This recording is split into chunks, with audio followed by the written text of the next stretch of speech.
यही moral theory.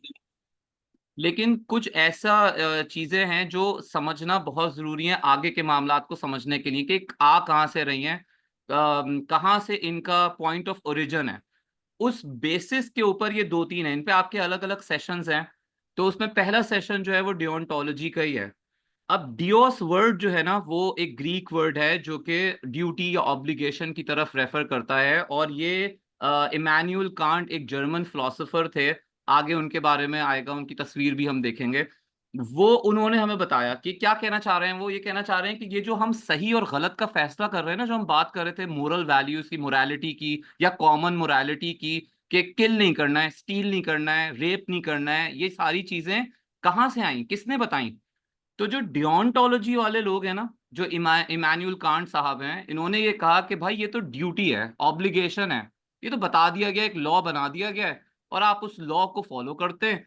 जब तक आप उस लॉ को फॉलो कर रहे हैं तो सही है, it's your duty to do it. आपका मोरल कंपस जो है, आपका जो मोरल एजेंट है, वो कौन होगा? आपकी ड्यूटी, आपकी ऑब्लिगेशन।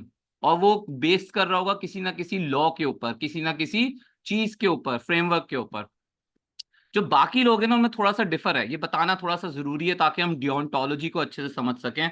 जैसे जो यूटिलिटेरिज्म वाले हैं, या जो कॉन्सिक्वेंशलिज्म बड़ी जगह चीज है, उसमें वो छोटी है। वो कहते हैं कि नहीं, it's the greater good of the society जो कि डिटरमाइन करेगी कि क्या चीज है और क्या नहीं है। मतलब इसका ताल्लुक, वो कहते हैं कि इससे नहीं है कि लॉस क्या हैं। बस मिसाल के तौर पे, let's just talk about example so we can incorporate इस आप लोगों के अंदर। मिसाल के तौर पे स्टील करने की बात करी ना हमने। अब हमने कहा कि भाई एक बच्चा है, उसने बेकरी से स्टील कर ली, क्या चीज? ब्रेड स्टील कर ली। सुनने में क्या लगा? डियोंटोलॉजी वाले कहेंगे भाई स्टील तो करना ही नहीं था, गलत है, बिल्कुल ही सही नहीं है, ये मोरली जो काम किया गया ये सही नहीं है काम। अब हमने आपको उसके थोड़ा सा और डिटेल बताई कि भाई एक भूखा बच्चा था और मर जाता खाना नहीं खाता तो। ब्रेड वाले को इस बात से कोई फर्क नहीं पड़ा कि उसकी ब्रेड चली गई, क्योंकि उससे पहले जो खरीद के गया था उसने उससे डबल पैसे चार्ज करे थे, उसे चीट किया था। Your point of view will change, but the deontology people will say कि it does not matter. Emotions को नहीं फॉलो कर सकते आप, ग्रेटर उसकी बात नहीं कर सकते, क्योंकि इवेंचुअली क्या हुआ?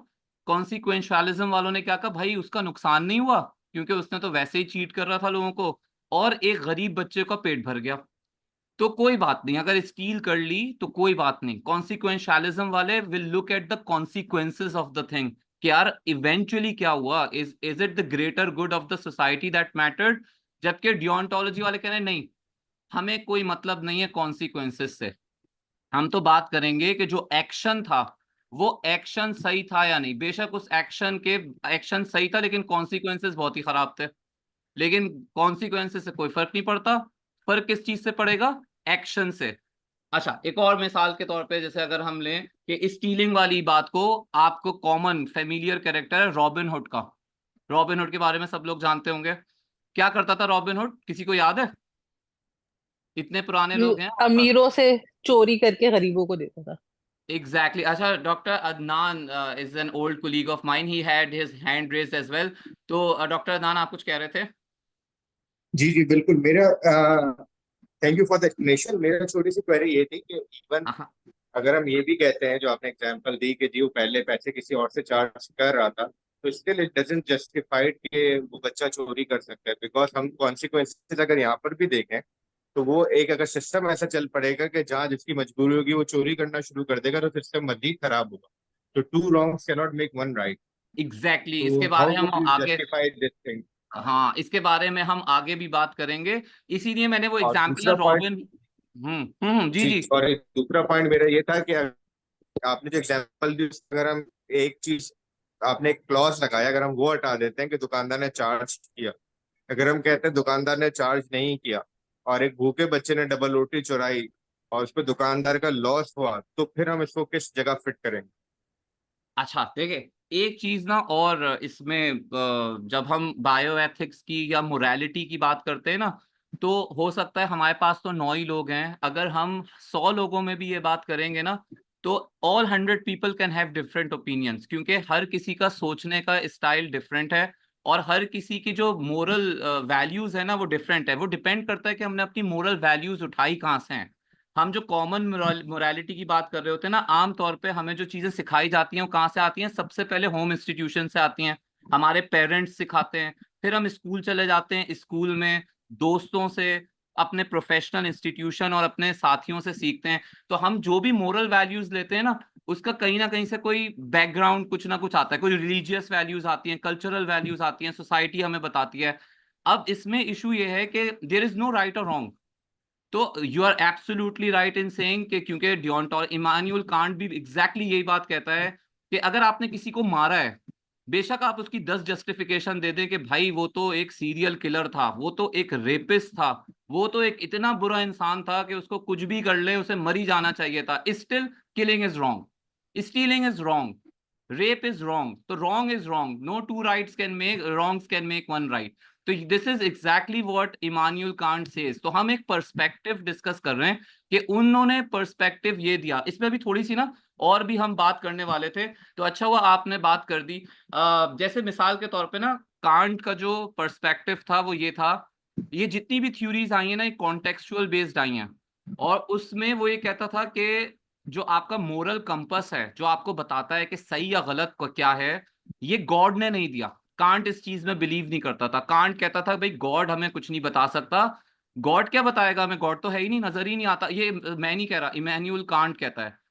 और दूसरे वाले जो लोग हैं ना, ये यूटिलिटेरियन वाले, ये इमोशंस को देखते हैं। हमने अभी भी इमोशंस ही देखे ना, कि भाई चलो ब्रेड उसने ले ली, भूखा था, या लेट्स सपोज वो वाली मेरे चीटिंग वाला आंसर हटा भी दें, तो एक ब्रेड वाला जो था वो एक बिजनेसमैन है, 10 रुपए की ब्रेड से उसको कोई फर्क नहीं पड़ा, लेकिन एक गरीब का पेट भर गया, तो एक ग्रेटर गुड हो गया। कोई बात नहीं अगर उसने चोरी कर ली, किसी इंसान की जिंदगी बच गई, विच इज ग्रेटर गुड, कोई बात नहीं अगर ऐसा हो गया। ये लोग ये कहते हैं। तो जो कांट है वो कहता है कि ना आपकी नेकी, ना आपका गॉड, रिलीजन या आपके इमोशंस नहीं बताते कि क्या सही है क्या गलत है। ये गलत है। जो चीज बताती है कि गलत है सही का फैसला, वो है लॉज, वो है ड्यूटीज, वो है ऑब्लिगेशंस। तो ये चीजों को, मतलब हम ये पढ़ क्यों रहे हैं? हम ये पढ़ इसलिए रहे हैं कि हमें ये पता चले कि हम जो कुछ भी जिंदगी में फैसले करेंगे आगे चल के, हमारी जो मोरल वैल्यूज का कंपस होगा, जो हमारा जमीर, हमारा जिसे हम कहते हैं ना जमीर डिसाइड करता है, वो किस थ्योरी को फॉलो करते हुए चलता है। और there can be a mix, कहीं पे हम यूटिलिटेरियन अप्रोच को देखेंगे, वैक्सीनेशन में हम यूटिलिटेरियन अप्रोच देखते हैं, ऑल्दो सम पीपल डिफर, लेकिन वो उन्होंने कहा कि जी ये तो ग्रेटर गुड के लिए है, तो इसलिए ज्यादातर लोगों ने उस पर एग्री करना शुरू कर दिया कि चलो कोई बात नहीं। डियोंटोलॉजी वाले कहते हैं नहीं, moral compass always rules and regulations होंगे। और जो वर्चू एथिक्स वाले हैं, वर्चू जो नेक आदमी है, अब इस पे हम नेक आदमी के ऊपर ही बहुत बहस कर सकते हैं, क्योंकि हम 9 लोग हैं ना मुझे मिला के। तो अगर 8 लोगों से पूछा जाए कि आपके नजदीक नेक आदमी कौन है, तो सब अलग अलग डेफिनेशन देंगे नेक आदमी की। तो अगेन जो राइट एक्शन है, वो एक नेक आदमी का action is a right action, ये वर्चू एथिक्स वाले कहते हैं, जिसपे आप लेटर ऑन एक और उसमें डिस्कस करेंगे। तो क्या थोड़ी बहुत क्लैरिटी देने में कामयाब हुआ मैं? हैं जी?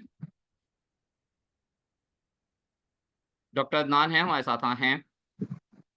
समझ में आती है बात? कुछ बात क्लियर हुई? ठीक है जी, गुड। अच्छा अच्छा, हम वो बात कर रहे थे एक और उसी एग्जाम्पल को, इसमें ना जितने आप केस स्टडीज को डिस्कस करेंगे ना, उतना ही आपको चीज अच्छे से समझ में आएगी। मिसाल के तौर पे वो जो हम रॉबिन हुड की बात नहीं कर रहे थे, प्रोबेबली मुझे जो है ना वो इसकी बात पहले करनी चाहिए थी। तो अब वो जो रॉबिन हुड भाई हैं, वो चोरी करते थे अमीरों से और गरीबों में दे दिया करते थे। उनका मोरल कंपस ये कहता था कि वो जो गरीब, वो जो अमीर आदमी है और वो करप्ट भी है, और वो लोगों से लूट रहा है, उन पे टैक्सेस लगा रहा है, तो मैं उससे लेके गरीबों को दे रहा हूं तो मैं सही है। तो ये जो डियोंटोलॉजी वाले कांट साहब है ना, ये उसको कहेंगे नहीं, आप गलत कर रहे हैं, बेशक आपके कॉन्सिक्वेंसेस कितने ही अच्छे क्यों ना हो, but you are wrong because stealing is wrong. और इस लॉ के आगे कोई भी जस्टिफिकेशन, कोई भी इमोशंस, कोई भी और चीज काम नहीं आती, आप वो कर रहे हैं। जबकि यूटिलिटेरियन अप्रोच के हिसाब से robin hood was a hero. तो जो कॉन्सिक्वेंशियलिस्ट हैं, जो इस थ्योरी को फॉलो करते हैं, वो कहेंगे यार रॉबिन हुड तो हमारा हीरो है, उसने करप्ट लोगों से लेके गरीब लोगों को दे दिया। ठीक है, तो everybody can have a difference of opinion in this, and there is no right और wrong answers whenever you talk about bioethics, it's all about perspectives. और पर्सपेक्टिव्स वो जो कल्चरल कॉन्टेक्स्ट के पर्सपेक्टिव्स हैं, हमारे पर्सपेक्टिव्स हैं। I hope I am making some sense. आगे चलें, हाँ कुछ बात बिल्कुल, करें आगे। आपका पॉइंट ये क्लियर हो गया, लेकिन अगेन अगर वो रॉबिन हुड जो ले था, वो अमीर लोग जो है वो करप्ट नहीं होते, तो फिर वो किस थ्योरी में फिट होगा? फिर भी क्योंकि अब फिर तो भी ये दोनों क्योंकि में फिट हाँ, नहीं हो रहा।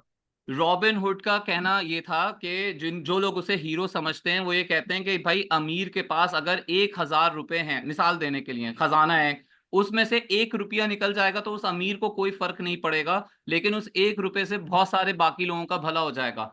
तो इसलिए वो कहते थे चूंकि it's for the greater happiness, it's for the greater consequence, good, तो ये सही है। हाँ जी। तो इसमें ग्रेटर गुड तो नहीं है ना, क्योंकि पहले तो जो कॉन्सिक्वेंशियल वाले तो वो जैसा आपने बताया कि वो उन्होंने जो है करप्ट थे, या जो आपने ब्रेड वाले की भी बताई कि बेकरी वाला करप्ट था, तो वहां पे तो चले समझ आता है कि जी ग्रेटर गुड है। लेकिन अगर एक के साथ ज्यादती हो रही है दूसरे को बेनिफिट देने के लिए, तो ग्रेटर गुड तो नहीं है फिर वो। हाँ लेकिन यही तो बात कर रहे हैं हम कि इट्स द पर्सपेक्टिव, ये सिर्फ पर्सपेक्टिव। अच्छा चले आप ही की बात से एक और एग्जांपल करते हैं, जितनी ज्यादा एग्जांपल्स डिस्कस करेंगे ना क्लैरिटी हो जाएगी। ट्रॉली, ट्रेन ट्रॉली वाली एग्जांपल किसी ने सुनी है? अगर नहीं सुनी है तो लेट मी टेल यू। एक ट्रेन ट्रॉली है और वो एक रेलवे ट्रैक के ऊपर जा रही है। वो रेलवे ट्रैक पे आगे 5 लोग लेटे हुए हैं और वो बंधे हुए हैं, हिल नहीं सकते। अनफॉर्चुनेटली वही ट्रैक है, लेकिन हाँ उसमें एक अच्छी बात भी है। अच्छी बात यह कि उससे पहले एक फोर्क है, एक बाइफरकेशन है। उस बाइफरकेशन का स्विच आपके हाथ में है, लेकिन वो जो स्विच है ना, वो जब आप ऑन करेंगे और ट्रेन मुड़ जाएगी तो उधर एक आदमी है जो बंधा हुआ उस पटरी के ऊपर लेटा हुआ है। अब बात यह है कि जिस पॉइंट ऑफ व्यू से हम आ रहे हैं ना, दोनों ही गलत हैं। बात है डियोंटोलॉजी वाला कहेगा भाई इंसान को मारना इज नॉट राइट, चाहे आप कोई भी जस्टिफिकेशन दे दें। लेकिन जो कॉन्सिक्वेंशियलिस्ट हैं, यूटिलिटेरियन हैं, वो इसमें बड़ा clear 99 out of 100 utilitarian will say कि 5 लोगों को बचा लो, एक को सेक्रीफाइस कर दो। 5 जिंदगियां इंपॉर्टेंट हैं, एक जिंदगी के बरक्स कोई मसला नहीं है। तो यहां पर हम क्या बात, हम सही और गलत का फैसला नहीं कर रहे। मतलब ये बिल्कुल भी हम नहीं कह रहे कि भाई ये क्या सही है क्या गलत है। हम सिर्फ ये कह रहे हैं कि लोगों के जो मोरल कंपस है ना, वो इनमें से कोई एक थ्योरी को फॉलो कर रहे होते हैं। या तो वो रिलीजियस वैल्यूज को फॉलो करते हैं, या वो अपनी लॉजिक को फॉलो करते हैं, जो हम आगे अभी बात करेंगे डियोंटोलॉजी में। या वो अपने वर्चूज जो उनके नजदीक नेक कमाल हैं, चाहे वो रिलीजियस ना हो फिर भी, या वो ग्रेटर गुड की बात करते हैं। तो लोग इस तरह से सोचते हैं, लोगों की जो मोरल थ्योरीज हैं, मोरल कंपसेस हैं, वो इन थॉट प्रोसेसेस के गिर्द चलते हैं। सही और गलत का फैसला नहीं होता उसमें।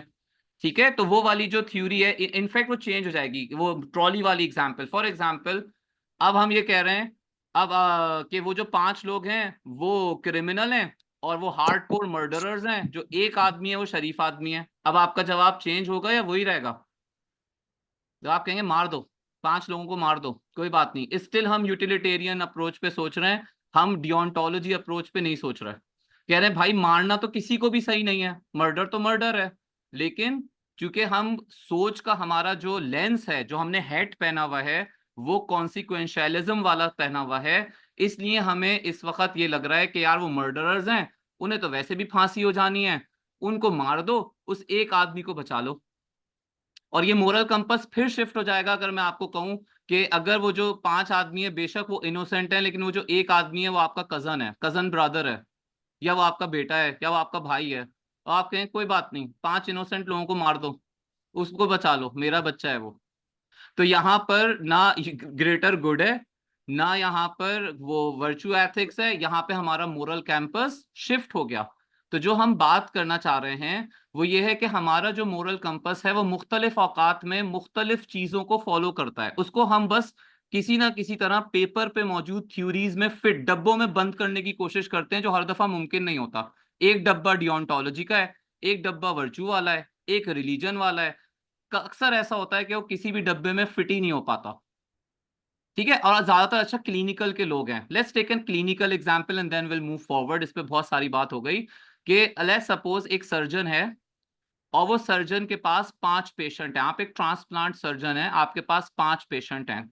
किसी को हार्ट चाहिए, किसी को लिवर चाहिए, किसी को किडनी चाहिए, और वो मर जाएंगे अगर उनको ऑर्गन्स नहीं मिले। सारे के सारे बहुत अच्छे लोग हैं, और आप उनको पर्सनली जानते थे। एक पेशेंट आया आपके पास, पेशेंट बिल्कुल हेल्दी है, बीइंग डॉक्टर क्या मैं उसे मार के अपने 5 पेशेंट्स की जान बचा लूं? सारे हेल्दी ऑर्गन्स मिल जाएंगे मुझे। सही लगती है ये बात? 5 जिंदगियां वर्सेस 1 जिंदगी। अभी थोड़ी देर पहले ट्रॉली एग्जाम्पल में हम 5 जिंदगियां बचाने की कोशिश कर रहे थे, एक जिंदगी को सेक्रीफाइस कर रहे थे, तो ये सेक्रीफाइस ही तो करेगा, लेकिन 5 लोग बच जाएंगे। तो द इशू इज कि it differs from scenario to scenario. बहुत सारी मुख्तलिफ चीजों में अलग अलग हो जाती हैं कि वो अगर यही आदमी जो आया है, again moral compass will shift, अगर ये आदमी एक हार्डकोर क्रिमिनल है जिसको 2 दिन के बाद फांसी की सजा होनी है, जवाब शिफ्ट होगा, प्रोबेबली हो जाएगा, शायद हो जाए कि भाई ठीक है वो 5। जी, कोई कुछ कह रहा है? अच्छा, हम चलते हैं आगे। ठीक है, आई होप कि इस पे इतना डिस्कशन हुआ, ये बात क्लियर हो गई होगी कि हम क्यों थ्योरीज की बात करते हैं और कैसे बात कर रहे हैं और क्यों उसको समझना चाह रहे हैं। आगे चलें।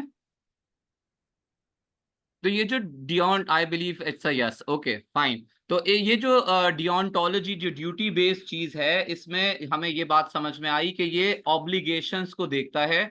और अच्छा, एक और जो डियॉन्टोलॉजी का बड़ा ही इंपॉर्टेंट एस्पेक्ट है, वो कहता है कि जी जितने भी इंसान है ना इस दुनिया में, चाहे वो कॉकेशियंस हैं, यूरोपियन एक्सेंट के हैं, चाहे वो काले हैं, चाहे वो गोरे हैं, छोटे हैं, बड़े हैं, जैसे भी हैं, मुसलमान हैं, काफिर हैं, सारे के सारे रैशनल बीइंग्स हैं। जब वो रैशनल बीइंग्स है ना, सोचने समझने की सलाहियत रखते हैं, रीजनिंग कर सकते हैं, तो वो जो भी काम करेंगे वो अपने रीजन के तहत करेंगे, और वो रीजन उनका आएगा उनकी ऑब्लिगेशन से।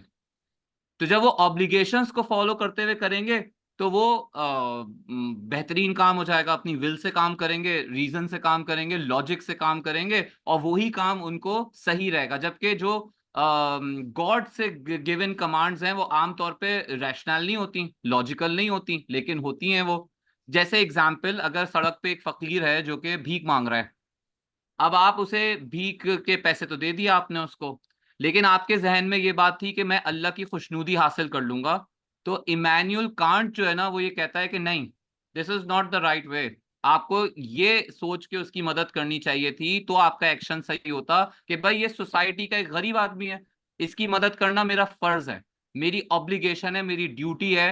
तो कांट उस एक्शन को जस्टिफाई कर लेता, अदरवाइज वो कहता आपका एक्शन गलत है, बेकार है, कोई फायदा ही नहीं है इस एक्शन का। अगर आप क्या सोचते कि नेकी करना जो है वो मुझे मेरे रिलीजन ने बताया है तो मैं नेकी कर रहा हूं। तो कांट का स्कूल ऑफ थॉट इस मामले में डिफरेंट है। वो हर चीज को ड्यूटी के पर्सपेक्टिव में देखता है, बैकग्राउंड में देखता है कि ये ड्यूटी है कि नहीं है, ये ऑब्लिगेशन है कि नहीं है। सिमिलरली खुशनुदी वाले एस्पेक्ट का भी एक है कि आप सिर्फ बज़ाहिर ही कर रहे हैं, आपने तो एक्चुअल टिकटॉक बनवाना था, तो वो वाला एस्पेक्ट भी गलत हो सकता है बाद में। बट देन अगेन अभी हम कांट पे ही रहते हैं। तो इट्स एजेंट सेंटर्ड, यानी आप जो शख्स है जिसकी बात हो रही है उसके मोरल कंपस का सेंटर्ड है, और इसमें हम कॉन्सिक्वेंसेस को बिल्कुल भी नहीं देखते, हम सिर्फ एक्शन की बात करते हैं कि उसका एक्शन सही है या नहीं है। बात की बात में देखी जाएगी, बेशक कॉन्सिक्वेंसेस अच्छे या बुरे जैसे भी हों। ठीक है, तो ये वाली बात हो गई। उसके बाद ये action is right and only if it's accords with a moral rule, अगर वो किसी रूल के साथ बात कर रहा है तो ठीक है, अदरवाइज नहीं है। एंड इट्स रैशनली ड्रिवन, ये जो laid on us by the God लिखा है, ये एक पर्सपेक्टिव है। दूसरा पर्सपेक्टिव ये है कि जितने भी, ये हमारे मुसलमानों के लिए बात ट्रू है क्योंकि हमारे लिए जनरल प्रिंसिपल्स हमारे रिलीजन की तरफ से आ रहे हैं। तो हम तो रूल्स जो फॉलो कर रहे हैं वो अपने, यानी हमें हमारे रिलीजन ने बताया कि झूठ नहीं बोलो, हमारे रिलीजन ने बताया कि कत्ल ना करो, हमारे रिलीजन ने बताया धोखा ना दो। ये सारी बातें रिलीजियस पर्सपेक्टिव से हमें पता लगी हैं, तो हम इन रूल्स को फॉलो करते हैं। अदरवाइज जहाँ पे इस्लाम एज अ रिलीजन नहीं है, जहाँ पे जैसे एथिस्ट हैं, वो एथिस्ट भी ऑब्लिगेशंस को फॉलो कर रहे हैं, तो वो ड्यूटी बेस्ड एथिक्स को फॉलो कर रहे होंगे। ठीक है। अच्छा, जो ड्यूटी है टुवर्ड्स मोरल लॉज, वो प्रोफेशनल गाइडेंस में जैसे है, अगर हम सारे के सारे लोग डॉक्टर हैं तो हमारे लिए सबसे इंपॉर्टेंट क्या है, जो डॉक्टर बनने के बाद हमने हाथ उठा के बोला हिपोक्रेटिक ओथ, वो हमें बताता है कि इस प्रोफेशन की गाइडलाइंस या रूल्स क्या हैं, क्या करना चाहिए क्या नहीं। उसके बाद उसके ऊपर सप्लीमेंटेशन है, पीएमडीसी की है, बेड साइड टेक्निक्स हैं बहुत सारी जो और दूसरी एक्रीडिटेशन बॉडीज ने बताई हैं, जीएमसीज की तरफ या दूसरी काउंसिल्स ने बताई हैं। तो हम उन जो प्रोफेशनल बॉडीज हैं उनकी लेड डाउन गाइडलाइंस पे काम करते हुए अपने मोरल लॉज बनाते हैं जब हम प्रोफेशनली इस चीज को देखते हैं, ड्यूटीज को देखते हैं। और अगर हम डिवाइन कमांड को देखें तो डिवाइन कमांड में भी बहुत सारी चीजें इसके साथ ओवरलैप करती हैं, तो इसको थोड़ा सा कंफ्यूज नहीं करते। डिवाइन वाला आपको वर्च्यू एथिक्स के बाद ज्यादा अच्छे से चीजें समझ में आएंगी। जब आप नेक और नेकी के दरमियान फर्क समझेंगे ना तो फिर ये ज्यादा अच्छे से समझ में आ जाएगा। अच्छा, प्राइमरा फेसी ड्यूटीज क्या होती हैं, कुछ आइडिया है? What does prima facie means?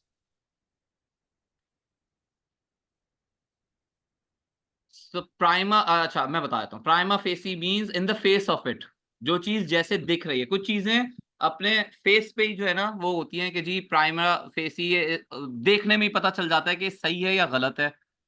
मिसाल के तौर पे हो सकता है बहुत सारी एथिकल वैल्यूज उसको या बहुत सारे मोरल कंपसेस जस्टिफाई ना करते हो, लेकिन मैं एक पैलिएटिव केयर का डॉक्टर हूँ और मेरे पास एक एंड स्टेज मेटास्टैटिक कार्सिनोमा का पेशेंट है who is in terrible pain, rest ही नहीं है उसको, सुबह शाम बेचारा करा रहा है, तकलीफ में है।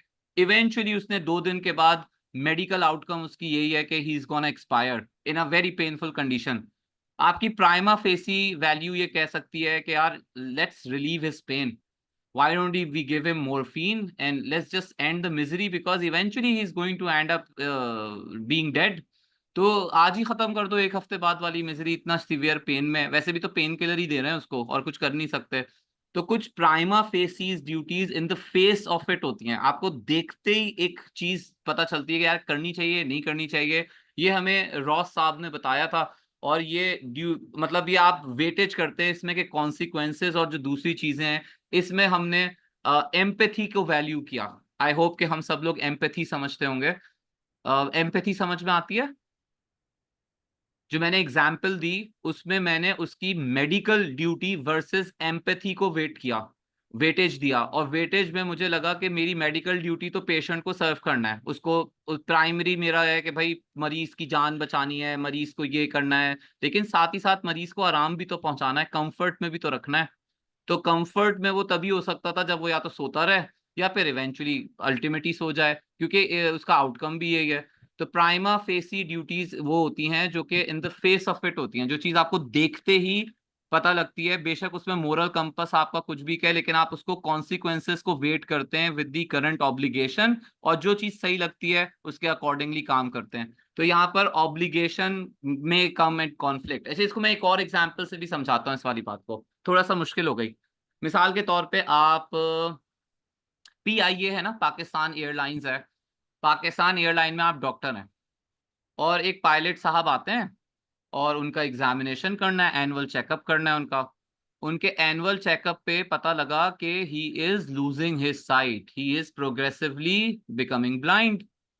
अब आपकी जो, अच्छा वो साहब जाते जाते कह गए कि भाई मुझे पता है कि मेरे साथ प्रॉब्लम हो रही है, लेकिन मैं तो एक अकेला अर्नर हूँ, ब्रेड विनर हूँ, और मेरे ये बच्चे हैं और स्कूल जाते हैं और बच्चियों की शादी करनी है और इतनी सारी चीजें हैं। तो मैं आपसे रिक्वेस्ट करता हूँ आप इस रिपोर्ट को कॉन्फिडेंशियल रखें। अब being a doctor, confidentiality of the patient या उसकी जो भी मेडिकल फाइंडिंग्स हैं ये भी एक ड्यूटी है ना? ड्यूटी है। कॉन्फिडेंशियलिटी ऑफ द डाटा या कॉन्फिडेंशियलिटी ऑफ मेडिकल रिपोर्ट्स भी डॉक्टर की ड्यूटी है। साथ ही साथ उस डॉक्टर की ये भी ड्यूटी है कि भाई एयरलाइन ने उसको जिस काम पे रखा है वो काम तो करे, यही तो देखना था।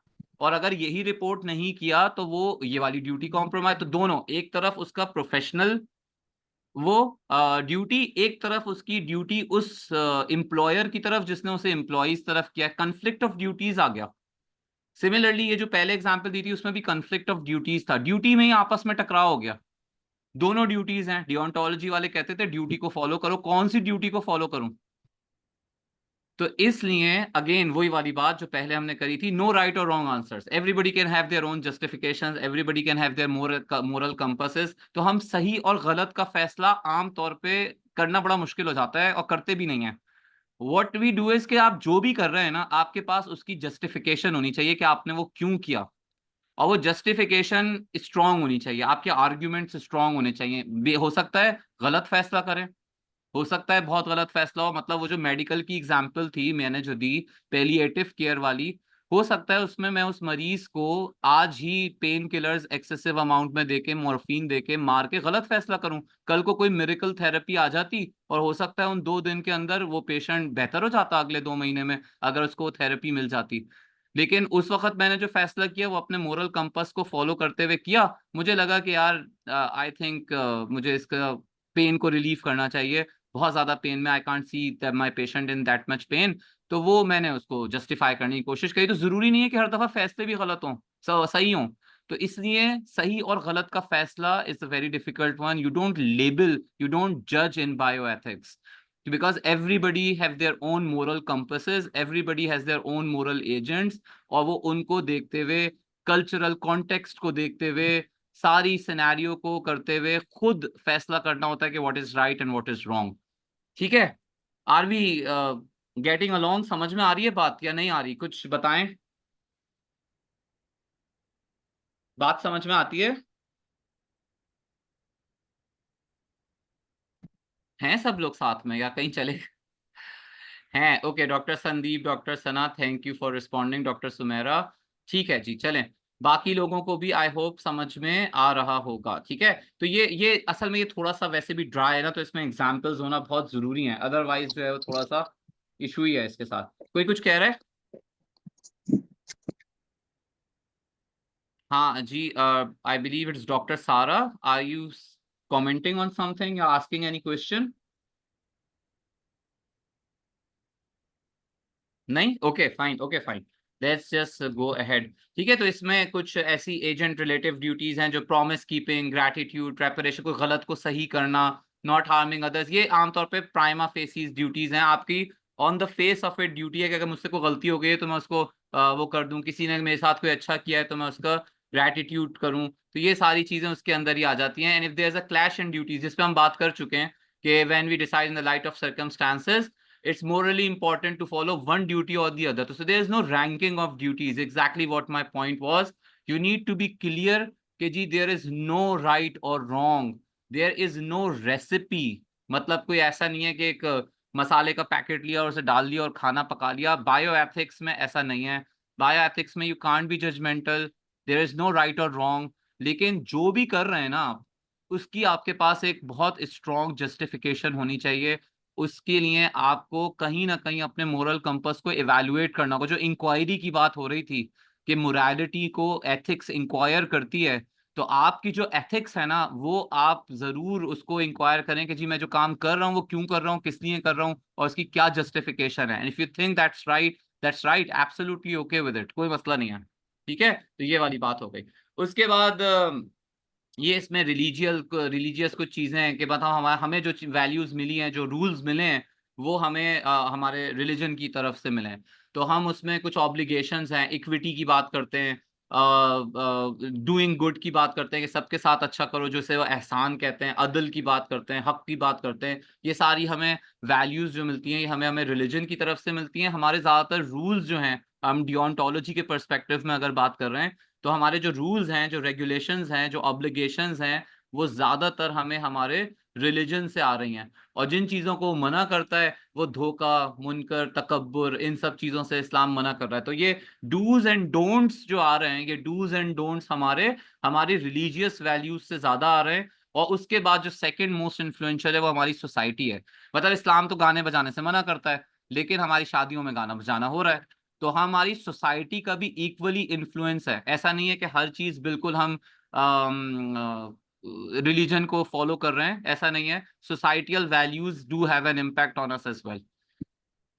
ओके, ये साहब थे जो कि इमैनुअल कांट थे, और ये आई बिलीव ये बस ऐसे इस बताने के लिए ही है कि 1724 से 1804 तक थे ये। और ये इस जो रैशनैलिटी का जो या रीजनिंग का जो फॉलो करते हुए इन्होंने डियोंटोलॉजी बताई कि ड्यूटीज की स्टडी की बात है, ऑब्लिगेशन है, ये इन्होंने इस पर्सपेक्टिव में बात करी।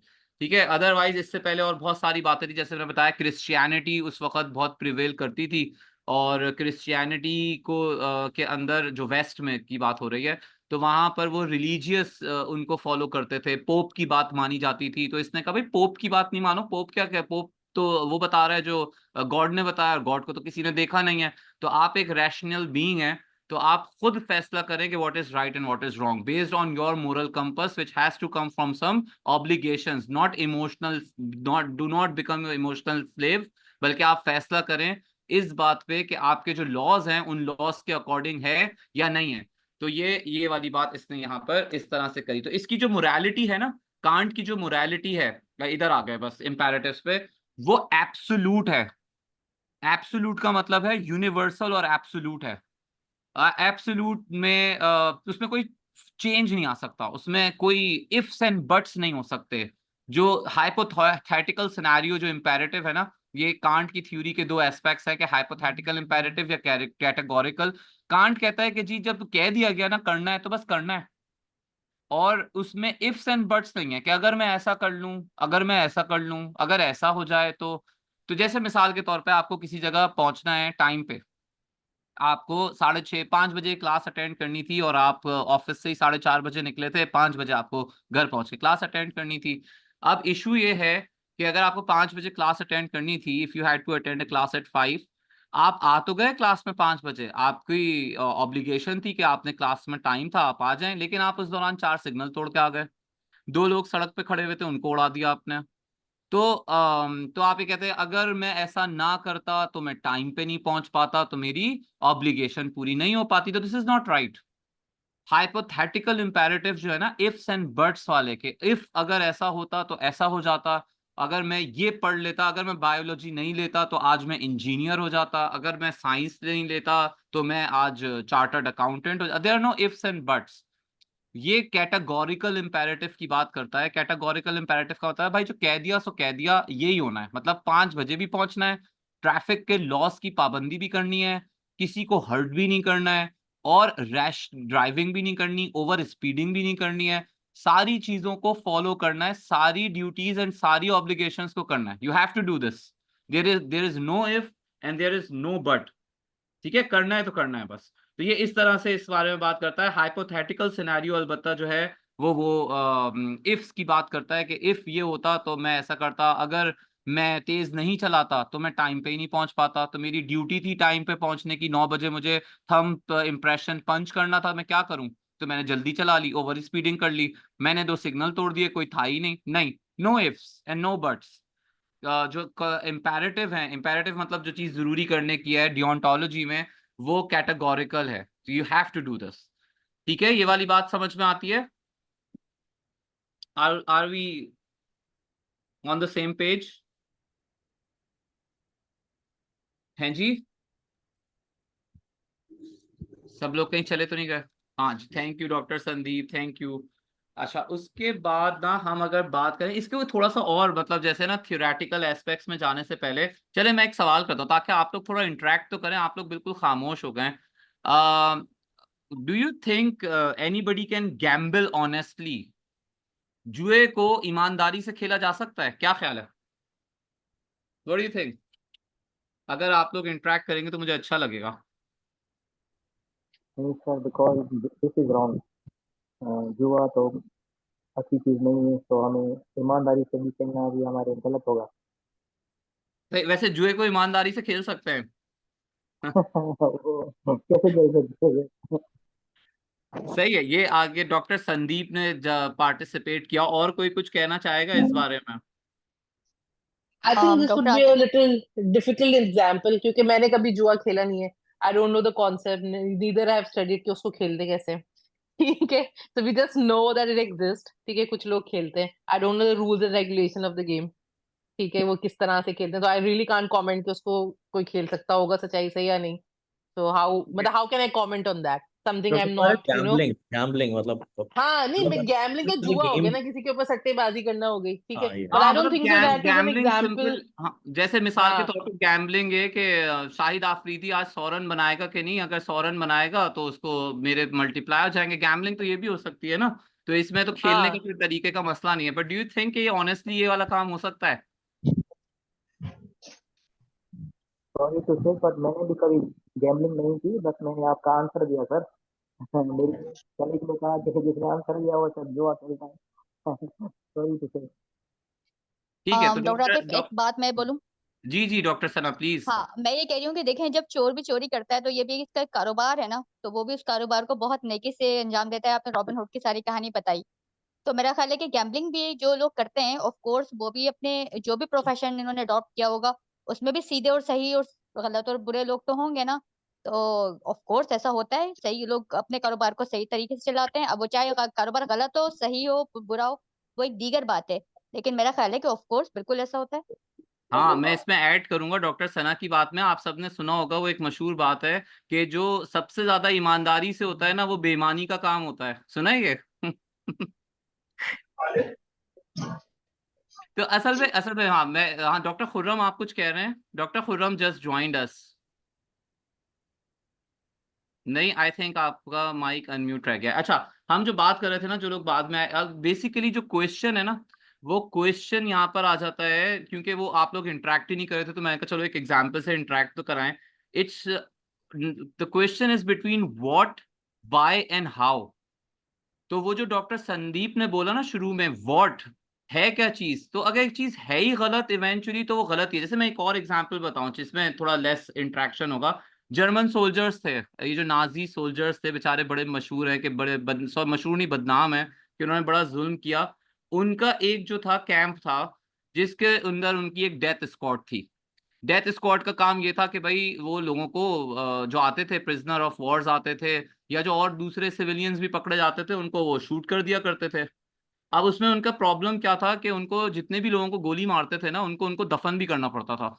वो उनको बड़ा मुश्किल लगता था कि भाई पहले गोली मार दो, गोली तो खा के मर गया, अब गड्ढे खोदते रहो और उनको दफन करो। तो उन्होंने उसमें क्या किया, उन्होंने जो लोग मरने के लिए आते थे ना, उनको कहा कि पहले तुम गड्ढे खोदो। वही जब गड्ढे खोद लेते थे, डर के मारे, सारे गन पॉइंट पे होते थे बेचारे, तो उसके बाद उनको गोली मार के उसी में फेंक दिया करते थे। काम आधा हो गया, अब खोदना नहीं पड़ता था, अब सिर्फ गड्ढों को फिल करना होता था। तो अब ये अपना काम तो वो बड़ी ऑनेस्टली कर रहे हैं, मतलब उनका काम तो लोगों को मारना ही था ना, लेकिन अपने काम में ऑनेस्टली करते साथ साथ बेईमानी भी कर रहे हैं। काम तो गोली मारना था। अच्छा, ये बात हुई कि पकड़े गए। कैसे पकड़े गए? क्योंकि उनको जो राउंड्स दिए जाते थे ना, फायरिंग, वो तो खर्च ही नहीं हो रहे अब आजकल। तो क्या कर रहे थे, वो लोग ही मरवाए थे। इसमें और भी डिटेल है, अगर आप इसको कभी स्टडी करें ना। उसके बाद उन्होंने कुछ और भी किया, इसमें मैं जरा कट शॉर्ट कर रहा हूँ क्योंकि टाइम हमारे पास कम है। तो वो उनसे कहा गया भाई ये राउंड फायर नहीं हो रहे, क्योंकि ये लोगों को उन्होंने आपस में मरवाना शुरू कर दिया था। तो मैंने कहा भाई ये इसलिए है क्योंकि हम तो जर्मन कौम को खिदमत कर रहे हैं, कि जहां हम रोजाना 20 गोलियां चलाते हैं, वहां गोलियां भी नहीं चल रही और आपका काम भी हो रहा है। तो उनके जो हायर अप कमांड से वो खुश हो गए, वो कॉन्सिक्वेंशियलिस्ट थे। उन्होंने कहा भाई काम तो हो रहा है ना, चलो अच्छा है, कोई बात नहीं, तो कम मारने तो इनको कोई मसला नहीं है। उस पे भी उनको और नेकी की सूझी, तो उनके एक फौज के जनरल ने उनको कहा कि भाई ऐसा करो कि इनकी ना ऑक्सीजन जिस जगह पे है ना कमरे में, वहां से ऑक्सीजन खींच लो, कपड़े भी मिल जाएंगे, क्योंकि बाकी प्रिजनर ऑफ वॉर्स जो हैं या जो हमारे फौजी हैं, उनके पास खाने पीने का भी मसला रहता है, इनको खाना भी देना पड़ता है, फिर इनकी चर्बी को पिघला के हम सोप बना लेंगे। तो ग्रेटर गुड की बात कर ले। लेकिन इशू जो था ना, जो मेन क्वेश्चन यहाँ पर है, जो हम शुरू से बात करते आ रहे हैं, वो what versus why and how का है। व्हाट क्या है, तो जब क्या है के जवाब में ही गलत आ जाए ना, तो वो गलत है, wrong is wrong, and this is there is no justification for wrong, चाहे वो कोई सी भी हो। चाहे आप उसे वाई कर लें, क्यों कर रहे हैं उसके हजार जस्टिफिकेशन दें, चाहे आप उसे हाउ के थ्रू एक्सप्लेन करते रहें, वो बट रॉन्ग इज रॉन्ग। और जहां तक वो जुए को ईमानदारी से खेलने की बात थी, एक टाइम था जब वो लीगल नहीं था, तो वो गलत था। जब वो लीगल हो गया तो उसमें ईमानदारी का क्वेश्चन आ गया, क्योंकि जितने भी कुछ यूएस की स्टेट्स हैं जहाँ पे जुआ खेलना लीगल है, तो वो उसके हिसाब से ऑनेस्टी खेलते हैं या नहीं खेलते हैं, और उसके ऊपर पे पनिशमेंट्स भी हैं। अगर ऑनेस्टी नहीं खेले तो जुआ ऑनेस्टली खेला जा सकता है, पाकिस्तान में नहीं खेला जा सकता, क्योंकि वोट का जवाब यहाँ पे गलत है, यहाँ पे वोट का जवाब सही नहीं है। खैर, तो this was just for interacting, क्योंकि हम थोड़ा सा बोरियत उसमें चले गए थे। आगे चलते हैं। अच्छा, उसके बाद जो कांट की और जो बातें हैं ना, कांट ने हमें एक बहुत इंपॉर्टेंट प्रिंसिपल दिया। जो रैशनल की बात मैंने की थी ना, उसने कहा कि human beings are rational bodies, और यहाँ पे उसने इंसानों और जानवरों को भी अलग कर दिया। उसने कहा जानवर जानवर जो है ना, वो वो थिंकिंग नहीं कर सकते, रीजनिंग नहीं कर सकते, तो इंसानी रीजनिंग कर सकते हैं। तो इंसानों की ऑटोनॉमी का कॉन्सेप्ट जो आया, स्पेशली इसमें और बहुत सारी डेप्थ है जो हम रिसर्च से, जो लोग भी वास्ता है जिन लोगों का रिसर्च में, आज जो हम ये इन्फॉर्म्ड कंसेंट की बात करते हैं उसका डायरेक्ट ताल्लुक है ऑटोनॉमी से, और ऑटोनॉमी का डायरेक्ट ताल्लुक है इमैनुअल कांट से, क्योंकि इनके ही जो ये फिलॉसफी थी, डियोंटोलॉजी की जो अप्रोच थी, वहां से ऑटोनॉमी का कॉन्सेप्ट आया कि जी what is autonomy, individual rights की बात आई, और उसने ये कहा कि जी मैं रैशनल बीइंग हूं, तो मैं क्या कर सकता हूं और क्या नहीं, ये उसने वहां से ड्राइव किया। तो जो प्रिंसिपल ऑफ ऑटोनॉमी है वो कांट की बातों से आया, और उसने ये रैशनल बीइंग का कॉन्सेप्ट हमको दिया। तो उसके मुकाबले में अगर कोई और कहे, जैसे गॉड भी तो एक्सटर्नल एजेंट है, तो वो इसलिए उसने गॉड वाली बात को रिजेक्ट किया, क्योंकि उसने कहा कि जी रैशनल नहीं है, उसमें ऑटोनॉमी नहीं है। मैं नहीं पढ़ना चाहता नमाज, समझाने के लिए कह रहा हूँ, मैं नहीं पढ़ना चाहता नमाज, तो गॉड मुझे क्यों फोर्स कर रहा है कि मैं नमाज पढ़ूं? मेरी ड्यूटी तो नहीं है ना ये। अगर ये ड्यूटी होती, अब वो ड्यूटी कौन बताएगा? वो मोरल कंपस बताएगा, तो फिर मैं करता। अदरवाइज कांट कह रहा है कि नहीं जी ऑटोनॉमी है, मेरी मर्जी है, I don't want to be a part of it, I don't want to do it, तो इसलिए मैं ऑटोनॉमस हूँ। और अब ये ऑटोनॉमी का प्रिंसिपल भी काफी आगे तक बात चली गई है, अब ये सिर्फ रिसर्च और उससे रिलेटेड ही नहीं रहा, तो इसमें बहुत ज्यादा बात आगे तक चली गई है। तो यहाँ पर जो है ना ये इनफैक्ट जब आप आगे बात करेंगे ना, कॉन्सिक्वेंशियलिस्ट के अंदर भी एक हिडोनिज्म होती है, और वो बात करते हैं प्लेजर की, हैप्पीनेस की। वो कहते हैं इंसान क्यों है? इंसान खुश रहने के लिए बनाया गया, पेन फ्री रहने के लिए बनाया गया है। तो एक ऐसा काम करो, मोरली हर वो काम सही है जिससे खुशी फैलती है, जिससे माशरे में लोग खुश हो जाते हैं, पेन फ्री हो जाते हैं। ये कॉन्सिक्वेंशियलिस्ट अप्रोच के अंदर भी फर्दर अप्रोचेस हैं, यूटिलिटेरियन अप्रोच उनमें से एक है। इसी तरह एक हिडोनिस्ट अप्रोच है जो कि जॉन स्टुअर्ट मिल ने दी थी, और वो जो है वो इस बारे में बात करते हैं कि नहीं जी नहीं, ये कॉन्टेक्चुअल है, और इसमें तो जिसमें ज्यादा खुशी हो वो वाला काम करो। हो सकता है वो एक जगह कोई और चीज से खुशी मिलती हो, एक जगह किसी और चीज से खुशी मिलती हो। तो हमारा ये वाला जो प्रिंसिपल है ना, ये बड़ा रिजिड है। हम इसके ड्रॉबैक्स में भी बात करेंगे कि Kant is very rigid. Deontologist they are fixed on a principle के what is right and what is wrong, and he is fixed to laws. There is no relativity, there is no contextual approach, there is no cultural context, कोई emotions involve नहीं है। He is very rigid on the laws, कि जो laws हैं universal laws हैं, absolute laws हैं, उन laws को आप फॉलो करें, और उन लॉज को फॉलो करते हुए आप अपनी मोरल कंपस को डिफाइन करें। और इस पर्टिकुलर स्लाइड में यही वाली बात हो रही है कि थोड़ा देर से चेंज हुई, कि जो विल, मैक्सिम और ड्यूटी की बात है, ये उसकी एक किताब है, जो इमैनुअल कांट की बुक है। ये बुक में उसने मेंशन किया है अपने इन तीन चीजों के बारे में। वो बात करता है विल का मतलब है कि फैकल्टी ऑफ डिजायर, मेरी ख्वाहिश, माय विश, माय क्या कहना चाहिए, मेरी जो भी वो है, विश है। और जो मैक्सिम है वो रूल है। रूल मतलब बैकग्राउंड मोटिवेशन है, रीजन टू डू है। वो क्या है? रूल, एक पर्टिकुलर लीगल लॉ उसके हिसाब से। और यूनिवर्सल लॉ जो है वही सारे के सारे लॉज हैं जिनके बारे में कांट बात करता है। तो वो इस बारे में, इसकी एक किताब है ground work of metaphysics of morals, जो उसने 1785 में लिखी थी। उस किताब के अंदर वो ये पूरे पैराग्राफ्स कोट करता है, जिसके अंदर ये वर्ड्स यूज करता है कि जो आपकी विल है ना, उसमें असल में वो कहना ये चाहता है कि क्योंकि हमें इसे बहुत डिटेल में नहीं पढ़ना, आपको फिलोसोफर्स नहीं बनाना है, सिर्फ एक आइडिया देना है। थोड़ा सा मैं इसके डिटेल में अगर बात करूँ ना, तो कांट कहता है कि as compare to virtual ethics, जो कि उसके बाद में आई, उस वक्त वो उसे रिलीजियस पॉइंट ऑफ व्यू से कहता था, गॉड के हिसाब से बात करता था। और वो जो यूटिलिटेरियन अप्रोच है, जिसमें लोगों को कहता है कि आप इमोशनल स्लेव बन जाते हैं, इमोशंस को फॉलो करते हैं, उसमें उसने कहा कि ये दोनों जो है ना, ये फ्री नहीं रखते, फ्री विल नहीं रखते। जो लोग इन थॉट्स को फॉलो करते हैं, उनके पास फ्री विल नाम की कोई चीज नहीं होती। वो जो हैं वो स्लेव हैं या तो अपने इमोशंस के, या वो स्लेव हैं किसी और चीज के, मतलब रिलीजियस पॉइंट ऑफ व्यू से गॉड के हुक्म मान रहे हैं, जो वो कह रहा है वो कर रहे हैं। उनकी अपना कोई थॉट प्रोसेस ही नहीं है, रैशनैल ही नहीं है, कोई अपनी रीजनिंग ही नहीं है कि मैं ये काम क्यों कर रहा हूँ। तो उसने ये कहा कि मेरी जो थ्योरी है, जो ये रैशनल बीइंग्स वाली बात है, सिर्फ मैं फ्रीडम देता हूँ लोगों को काम करने की।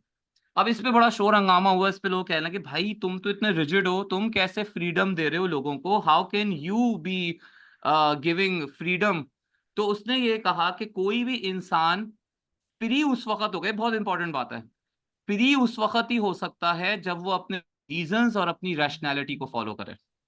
जो ये एक्सटर्नल फोर्स की बात हो रही है ना, एक्सटर्नल एजेंट हमें नहीं कह रहा, बल्कि मेरे अपने अंदर से बात आ रही है। अगर मेरे अपने अंदर से ये बात है ना, लॉ भी है, और लॉ बाद में भी बन सकता है। मैंने ये कहा कि जी मुझे झूठ नहीं बोलना है, और झूठ नहीं बोलना को मैंने यूनिवर्सली देखा कि जी यही हकीकत है, यही चीज हो सकती है। तो इवेंचुअली क्या है कि ये यूनिवर्सल भी हो गया, ये मेरे अपने अंदर से आया, और इसको मेरी रैशनैलिटी ने, मेरे रीजनिंग ने भी एक्सेप्ट किया, और मैं फ्री हो गया। फ्रीडम है, फ्रीडम टू चूज है मेरे पास। मैंने अपने दिमाग से अपनी रैशनैलिटी को फॉलो करते हुए जो मुझे सही लगा मैंने वो किया। मुझे किसी ने बताया नहीं कि ये कर लो, मैंने खुद फैसला किया कि मुझे ये करना है, और मैं यहाँ पे इमोशनली ब्लैकमेल भी नहीं हो रहा किसी से।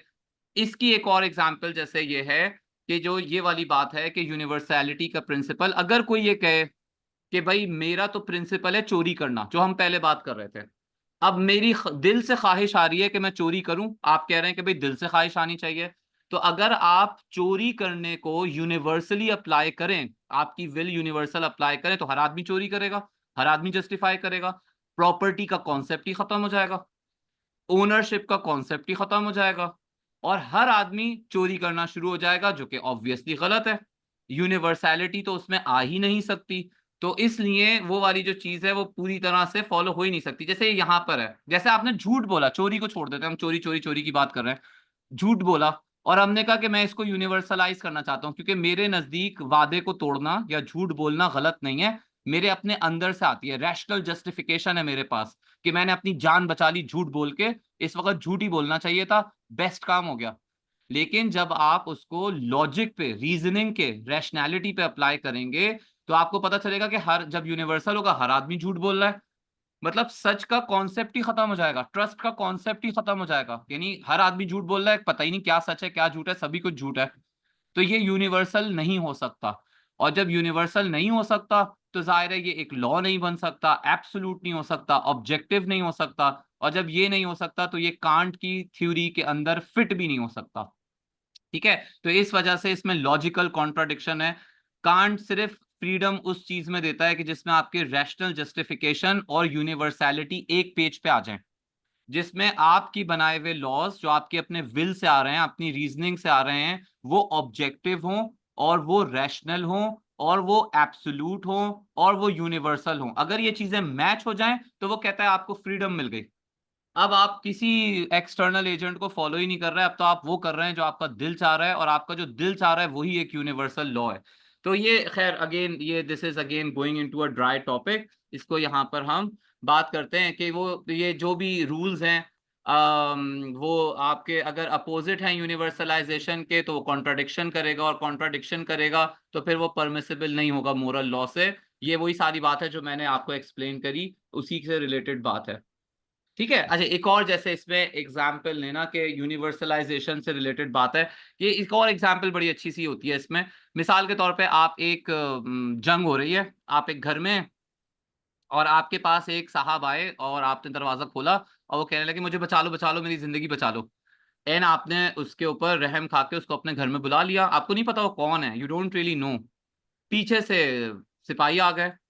अब आप क्या करेंगे, आपकी ड्यूटी क्या है? लेकिन इसमें तो केस सिनेरियो किस पता ही नहीं है, बात करने का तो मौका ही नहीं मिला कि वो कौन था, वो दुश्मन का बंदा भी हो सकता था, वो अपना ही कोई बंदा भी हो सकता था, हो सकता है उसको दुश्मन फॉलो कर रहे हो।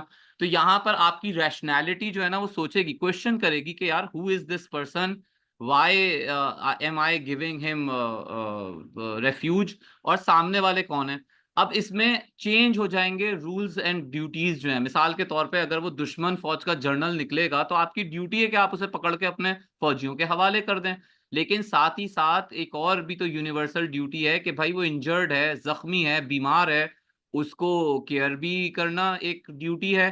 तो अगेन बीच में जैसे कुछ पार्टिसिपेंट्स लूज भी कर गए थे, there can be conflict of duties as well. ये भी इसकी थ्योरी का एक बहुत बड़ा ड्रॉबैक है, जो मैंने पहले एग्जाम्पल दी थी, या मैंने जो अभी एग्जाम्पल दी, कि आपकी ड्यूटी बीइंग मेडिकल डॉक्टर भी कभी कभी कंफ्लिक्ट कर सकती हैं, बीइंग कोई और प्रोफेशनल भी कंफ्लिक्ट कर सकती हैं, और को बेशक आपने कोई पढ़ाई नहीं की हुई, कोई प्रोफेशन नहीं है, देहाती हैं, तभी भी कंफ्लिक्ट आ सकता है। तो conflict in duties is a common phenomena, जिसमें फिर आपको ये देखना पड़ता है कि आपका मोरालिटी जो है, जो आपकी जो भी कल्चरल और सोशो इकोनॉमिक और जियोग्राफिकल कॉन्टेक्स्ट है, वो फिर आपको फैसला करने में हेल्प करते हैं कि किस तरह करना है। ठीक है, तो ये इस तरह से वो यूनिवर्सैलिटी का प्रिंसिपल इसके ऊपर आता है। अच्छा, आई थॉट कि कोई सवाल कर रहा है। ठीक हो गया। तो ये वही वाली बात है कि आप फैसला किस चीज पे करेंगे। इधर इट्स मोटिवेटेड बाय इंक्लिनेशन या पैशन टू अचीव है, जो डिजायरेबल है। मिसाल के तौर पे आपको तमगा लगाने का शौक है, तो आप उसको डिस्पाइट द फैक्ट कि वो कितना ही, हालांकि वो निहत्था है, उसके पास कोई हथियार भी नहीं है, वो जख्मी भी है, उसका हाल बुरा है, लेकिन आप उसको पकड़ के हवाले कर देंगे कि भाई ये लो, इसको ले जाओ और आपको मेडल मिल जाएगा, क्योंकि आपकी अचीवमेंट करनी थी, आपको कोई, आपकी मोटिवेशन ये थी कि जी मैं कोई रिवॉर्ड हासिल करूं, और उसके सर के ऊपर तो 5 लाख रुपए का इनाम था, तो मैं पकड़ लेता हूँ उसको। और दूसरा, आपके जो है वो ऑब्लिगेशन को फॉलो कर रहे होते हैं कि भाई अंडर मोरल लॉ मेरी क्या ऑब्लिगेशन है। तो it depends, scenarios can be different, situations can be different. इसीलिए अगेन, क्योंकि आपके कोर्स का स्टार्ट है ना, तो इसमें शुरू ही में ये चीज अगर आपको समझ में आ जाएगी तो इट वुड बी गुड कि देयर इज नो राइट और wrong, there is, we can not be judgmental, we can never decide कि उस आदमी ने जो भी फैसला किया, जिस भी सिनेरियो में किया, उसके क्या आर्ग्यूमेंट्स थे उसको लेके। तो what ever a person is doing, obviously he or she has some moral justification for it. It may be strong, it may be weak, और आप उसे हो सकता है अपने आर्ग्यूमेंट से डिफीट भी कर दें, but moral actions are defined by a person's perspective, और वो उसका पर्सपेक्टिव है, इसलिए we can never be judgmental. We cannot say कि जी क्या what is right and what is wrong. It all depends on different scenarios and different situations. There is no one recipe कि उसके ऊपर फिट करके देखा, अगर इस पे फिट आ गया है तो सही है, अगर इस पे फिट नहीं आया तो गलत है, ऐसा नहीं है। एवरी सिचुएशन मे डिमांड डिफरेंट मोरल थ्योरीज के, जिसको आप फॉलो करते हैं, कहीं ना कहीं आपके दिमाग में होती हैं, और आप अपना लेंस चेंज करते रहते हैं, अपनी ऐनक चेंज कर करके सिनेरियोज को देखते रहते हैं, जहां आपको जो चीज सही लगती है वो करते हैं। उसमें ऑब्वियसली सही और गलत दोनों तरह की चीजें हो सकती है। ठीक हो गया, यहां तक हम लोग साथ हैं, समझ में आता है। आ, हैं सब लोग साथ, देखूं। यस, पार्टिसिपेंट्स तो हैं। तो आई बिलीव के अगर खामोश हैं तो शायद समझ में आ ही रहा होगा। आगे चलें, समझ में आता है। चलो, प्रॉब्लली कोई कुछ कह नहीं रहा, नहीं समझ में आ रहा तो प्लीज, अगर कोई चीज समझ में नहीं आ रही तो पूछ लें। हम इस पे थोड़ा सा और ना, फिलोसफी इज वेरी, क्योंकि ज्यादातर लोग मेडिकल डॉक्टर्स ही हैं, जिन लोगों ने इंट्रोडक्शन कराया था देवर ऑल मेडिकल डॉक्टर्स। हमने फिलोसफी कभी पढ़ी नहीं है, तो ये सारी की सारी ना फिलोसॉफिकल ओरिजिन की चीजें हैं, जो कि कांट का पूरा एक स्कूल ऑफ थॉट है, इसको पूरा पढ़ाया जाता है।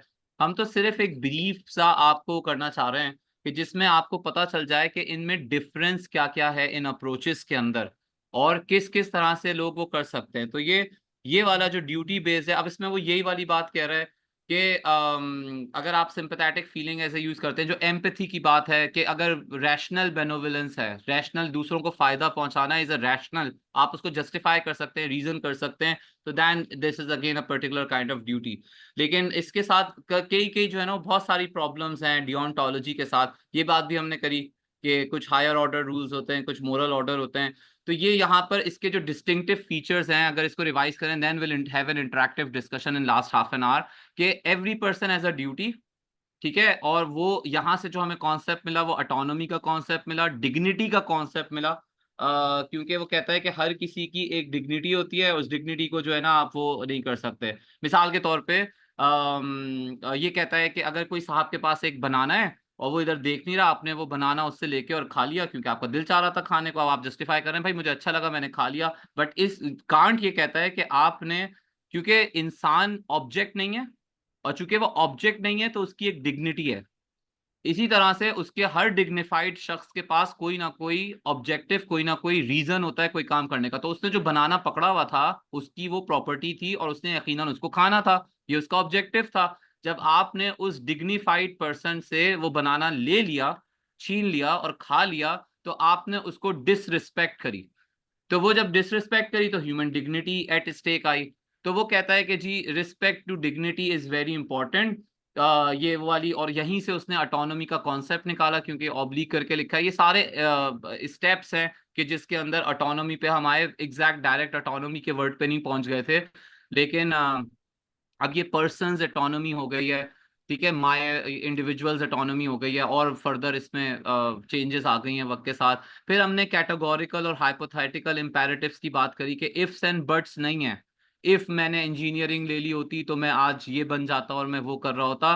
कांट कहता है कि भाई ये इसी तरह से और इसी तरह करना है। मैंने आपको इसमें टाइम पे दफ्तर पहुंचने वाली एग्जांपल दी थी, जस्ट अ रिवीजन, कि आप टाइम पे तो पहुंच गए दफ्तर में क्योंकि आपकी ड्यूटी थी, लेकिन उस दौरान आपने 3 सिग्नल ब्रेक कर दिए। तो आप कह रहे हैं जी मेरी तो ड्यूटी थी पहुंचना, तो अगर मैं सिग्नल नहीं तोड़ता तो मैं टाइम पे नहीं पहुंच पाता। तो इफ्स एंड बट्स नहीं है, ये हाइपोथेटिकल इंपेरेटिव नहीं है। डियोंटोलॉजी इज कैटेगोरिकल इंपेरेटिव। वो कहेगा भाई तो जल्दी निकलते ना, सिग्नल भी नहीं तोड़ना है, ओवर स्पीडिंग भी नहीं करनी है, और टाइम पे भी पहुंचना है, सारी ड्यूटीज फॉलो करनी है। तो बहुत रिजिड है, बहुत स्ट्रिक्ट है अपने मामले में, और कहता है कि जी these are all classified as categorical imperatives. Hypothetical imperative कि ये होता तो मैं ये रह जाता इसलिए मैंने ये कर लिया, ये डियोंटोलॉजी स्कूल ऑफ थॉट एक्सेप्ट नहीं करता। तो कहता है this is not acceptable, this is not Morli right, ये आपका एक्शन मोरली करेक्ट नहीं है।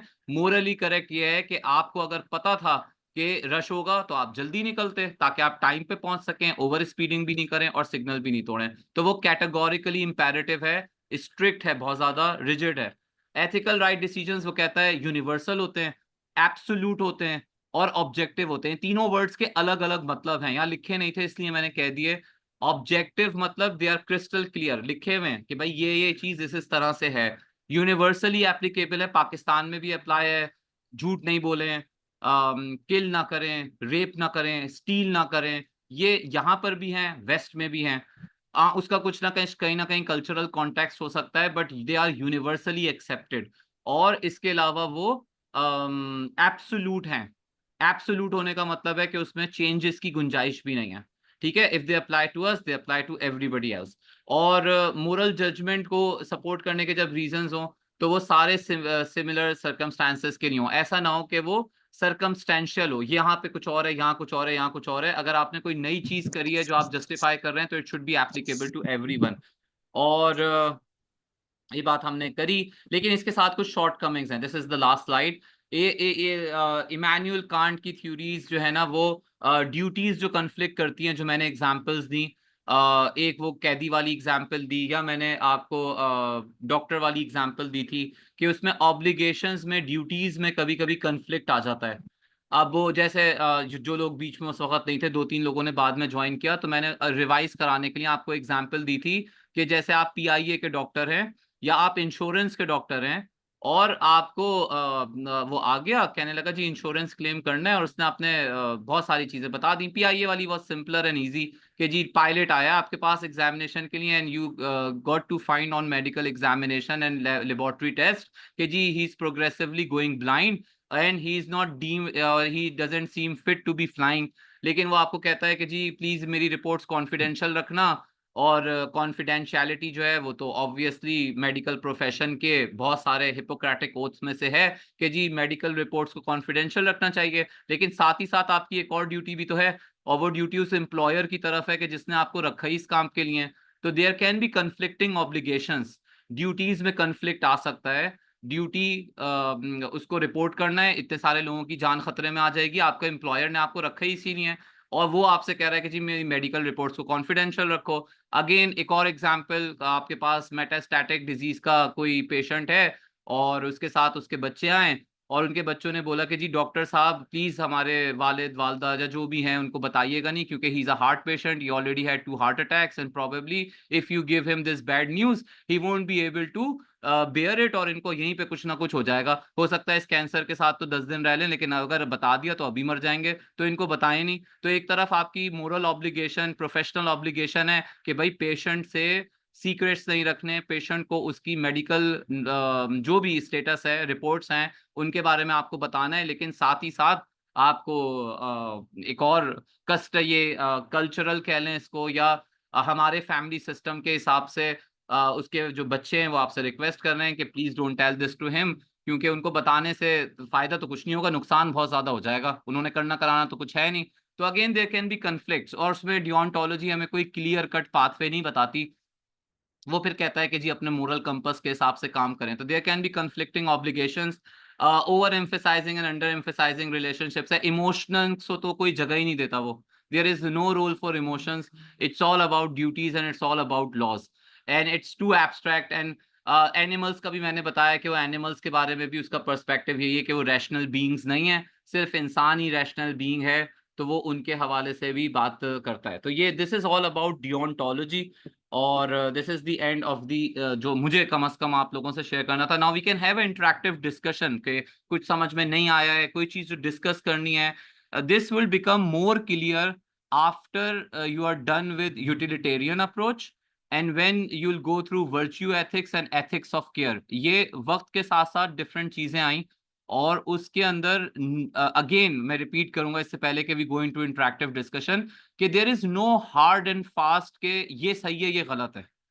इनफैक्ट किसी भी चीज के बारे में एथिक्स में ये कहना कि वो सही है और गलत है, इट्स वेरी डिफिकल्ट। और हमने ये अपनी एग्जाम्पल्स के अंदर ही देखा कि अब चेंज हो जाते हैं, सिनेरियो टू सिनेरियो चीजें चेंज हो जाती हैं। जैसे वो इवन कैदी वाली भी जो बात थी, द पर्सपेक्टिव विल चेंज, अगर आपको पता चल जाए वो दूसरे फौज का जर्नल है और इसको हमें हवाले कर दें, द पर्सपेक्टिव विल चेंज। अगर वो अब्दुल सत्तार ईदी है, अब्दुल सत्तार ईदी आपके घर में, उसको कुछ लोग पकड़ने आए, मार रहे हैं उसको, या मिसाल के तौर पे सच बोलना एक ड्यूटी है, सच बोलना एक ड्यूटी है ना, यूनिवर्सल है, एब्सोल्यूट है, ऑब्जेक्टिव है। आखिरी बात है बस मेरी तरफ से। अब क्या हुआ कि आप कराची का सिनेरियो है, आप होटल पे बैठे चाय पी रहे हैं और गन पॉइंट पे स्नैचर्स आ गए। अब स्नैचर्स आ गए, आप 3 दोस्त बैठे हुए थे, आपके 2 दोस्त जो हैं वो स्टॉल के पीछे छुप गए, उन्हें पता चल गया था। अब वो आपसे पूछ रहे हैं, हाँ बताओ और कौन कौन था तुम्हारे साथ। अब आप बता देंगे, सच बोलना तो ड्यूटी है, ड्यूटी दें, बताएं उसको कि भाई सच मेरे 2 दोस्त हैं वहां बैठे हैं, एक के पास आईफोन है, एक की जेब में 50,000 रुपए, सच बोलें, सब कुछ बता दें उसको ताकि वो भी लुट जाए। तो सिचुएशंस एंड कॉन्टेक्स्ट के ऊपर बहुत सारी चीजें डिपेंड करती हैं। ना डियोंटोलॉजिस्ट के बारे में कहा जा सकता है कि भाई वो बिल्कुल सही था, 100% था, ना वर्च्यू एथिक्स के बारे में हम कमेंट कर सकते हैं। These are all theories, take them as theories. डब्बों में फिट ना करें किसी भी सिनेरियो को, तमाम चीजों की नॉलेज लेते हुए जो भी फैसला, मोरल एक्शन आप करते हैं अपनी डेली रूटीन लाइफ में, पेशेंट्स के साथ कांटेक्ट में, या अपने दूसरे प्रोफेशनल रिस्पॉन्सिबिलिटीज के साथ, जैसे we have medical educationist in our group, तो वो टीचिंग से ऑब्वियसली ताल्लुक रखते हैं। तो टीचिंग के भी जो मोरल एक्शंस उसमें हो सकते हैं, आपके पास अपने एक्शन की मोरल जस्टिफिकेशन होनी चाहिए। नो थर्ड पर्सन कैन जज राइट और wrong, there is no right और wrong in ethics, bioethics में। Every person has a moral compass, moral agent, और उसकी जस्टिफिकेशन है, but your justification should be rock solid. आप जो चीज कर रहे हैं उसकी जस्टिफिकेशन आपके पास बड़ी, आर्ग्यूमेंट्स बड़े अच्छे होने चाहिए, और अगेन उन आर्ग्यूमेंट्स के बावजूद भी आप सही गलत हो सकते हैं। तो ethical decisions can be right on wrong, जो वक्त के साथ प्रूव होते हैं। अगेन जो मैंने पैलिएटिव केयर की एग्जांपल दी थी, मैं अगेन एग्जांपल्स दोबारा, कुछ लोगों को लग रहा होगा क्यों रिपीट कर रहे हैं, क्योंकि बीच में कुछ लोग मिसिंग हो गए थे, और कुछ लोगों ने लेट ज्वाइन किया हमें। हमने पैलिएटिव केयर में एक एग्जांपल दी कि एंड स्टेज डिजीज का पेशेंट है, टर्मिनली इल है, पेशेंट मेडिकल आउटकम्स के हिसाब से, जो आपकी साइंटिफिक नॉलेज है उसके हिसाब से, patient will eventually expire in a weeks time, और इस वक्त वो टेरेबल पेन में, टेरेबल पेन में है, और चीख रहा है, चिल्ला रहा है, ना कुछ खा पा रहा है, उल्टियों पे उल्टियां करे चला जा रहा है। And you feel empathy towards the patient, और उसको, आपको लगता है कि जी हम इसको मुझे लगता है कि इसको इसके पेन से रिलीव कर देना चाहिए, let's just give morphine and let's just and this. I am not particularly talking about Pakistan का सिनेरियो, वेस्ट में यूथेनेसिया का कॉन्सेप्ट इज कॉमन। तो let's just and the misery, क्योंकि खत्म ही तो होना है आखिर में, क्यों पेन में रखें उसको। और ये आपको लगा, आपके पास उसकी मोरल जस्टिफिकेशन थी, nobody judged you right and wrong. लेकिन क्या हुआ कि 1 हफ्ते का टाइम तो था ना, उसके बाद 2 दिन बाद एक मिरेकुलस थेरेपी इजाद हो गई, और पता चला कि वो पर्टिकुलर जो मरीज थे, उस किस्म के मरीजों का इलाज आ गया और उसमें इंप्रूवमेंट हो रही है। क्लिनिकल ट्रायल चल रहा था और क्लिनिकल ट्रायल के रिजल्ट्स बड़े ही बेहतरीन आए। Again you made a decision based on your moral compass at that particular time, उस टाइम लाइन में जो हो रहा था, उस स्पेस टाइम में, ओरिएंटेशन में। 2 दिन बाद क्या हुआ किसी को नहीं पता था, आपने उस वक्त जो फैसला किया वो उस वक्त किया। इट कैन बी राइट और it can be wrong, but again वो बाद में चीजें सही गलत हो सकती हैं, ठीक है। तो again this is from my side, if you want to ask any questions please feel free to, ताकि हम कुछ इंटरेक्टिव डिस्कशन कर सकें।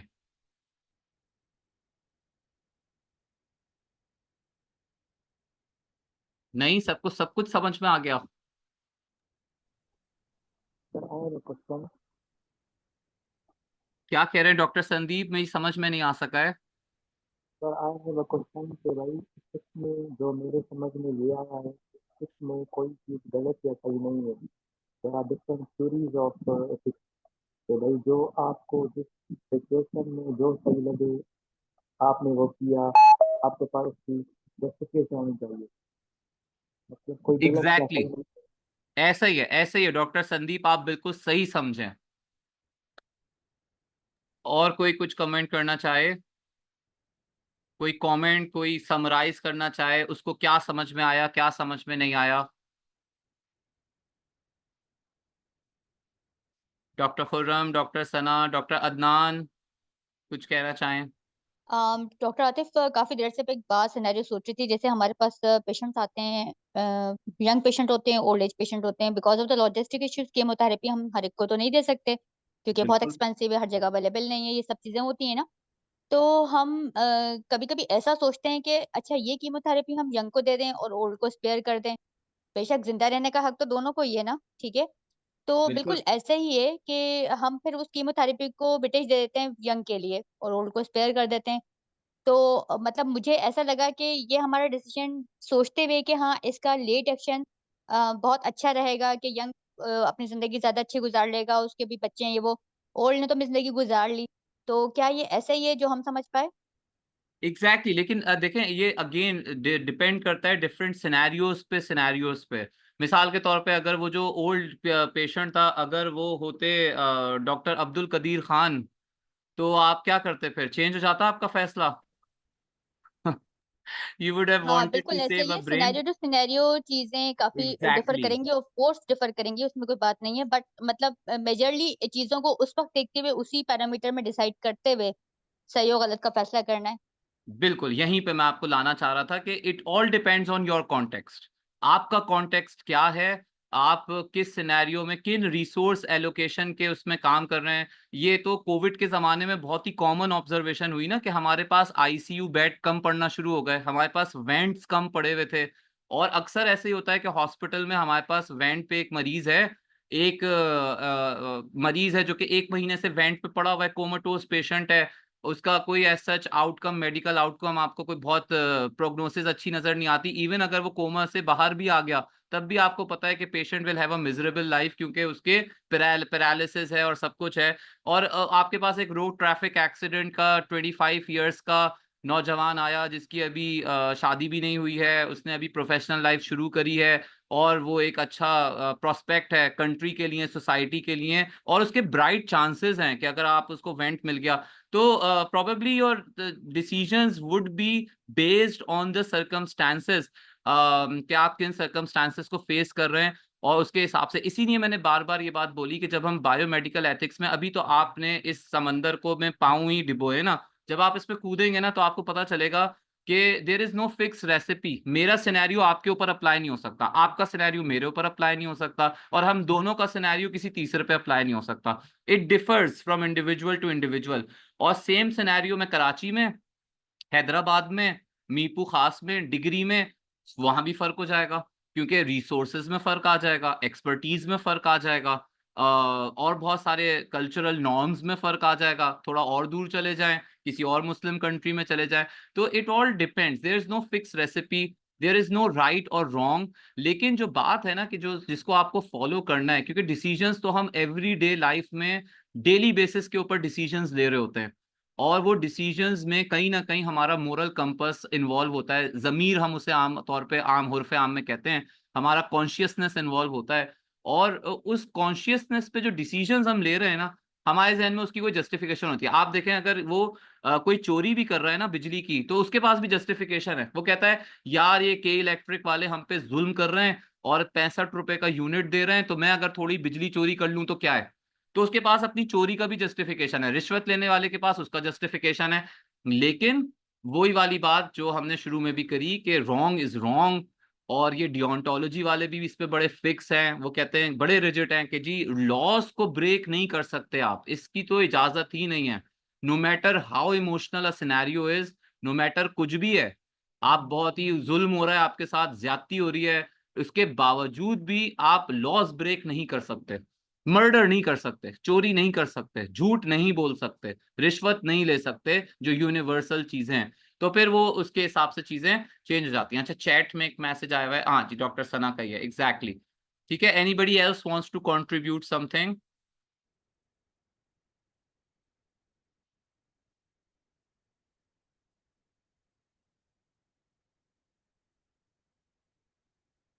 The basic concept of the theory was nicely explained through examples. Thank you. This is all about examples. You have to understand examples because आपको ना ये theory याद नहीं रहेगी, डिओन्टोलॉजी वर्ड याद रह जाएगा, इमैनुअल कांट याद रह जाएगा, और डी से ड्यूटी है तो, लेकिन उसके अंदर की डिटेल्स आपको एग्जाम्पल और सिनेरियोज से ही समझ में आएगी। क्योंकि जितने जितने सिनेरियोज आप डिस्कस करते जाएंगे ना, आपको सिचुएशन क्लियर होती चली जाएगी कि what exactly are we talking about, उसमें क्या है। ये इन आई बिलीव के जो भी आपको यूटिलिटेरियन अप्रोच पढ़ाएगा वो आपको एग्जाम्पल्स देगा। तो आप अभी आपको जैसे डॉक्टर अदनान हमसे कह रहे थे ना कि चोरी तो गलत है, गलत है तो गलत है, कोई बात नहीं, वो करप्ट है, जो भी है वो बहुत अच्छा इंसान है, लेकिन चोरी तो चोरी है, एग्रीड 100%।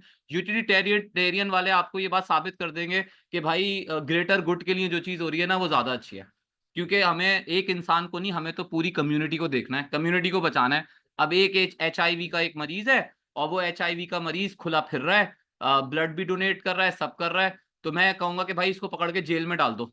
सोसाइटी की बेहतरी इसी में है। अब आपने उसकी ऑटोनॉमी क्या ऐसी की तैसी कर दी, आपने उसके राइट्स को खत्म, उसने कोई जुर्म भी नहीं किया, वो कोई गुनहगार इंसान भी नहीं है, वो नेकी का काम कर रहा था, वो तो ब्लड डोनेट कर रहा था, करता फिर रहा था, या कुछ और ऐसे काम कर रहा था, मैं एग्जाम्पल दे रहा हूँ सिर्फ। तो आपने क्या किया, उसको आइसोलेट कर दिया, या कोई कम्युनिकेबल डिजीज थी उसको जो कि एंडेमिक होने का खतरा था, और आपने लोगों को आइसोलेशन में रख दिया। तो अब आप तो बड़ा जुल्म कर रहे हैं उनके साथ। आपको तो लगेगा भाई इनकी तो ऑटोनॉमी थी, इनका राइट था, इनको बाहर निकलने दो, इनको काम पे जाने दो, इनको अपनी फैमिलीज से मिलने दो, लेकिन हमने कोविड में लोगों को आइसोलेट कर दिया, हमने जबरदस्ती उनको आइसोलेट कर दिया, क्योंकि यूटिलिटेरियन वाले लोगों ने कहा भाई कम्युनिटी का बेनिफिट देखो, ग्रेटर गुड की बात करो, उसे एक इंडिविजुअल का हार्म मैटर नहीं करता, 5,000 लोग मैटर करते हैं, एक आदमी मैटर नहीं करता। तो probably that would give you another perspective into it. ये अगला टॉपिक है आपका, let's just not go into that.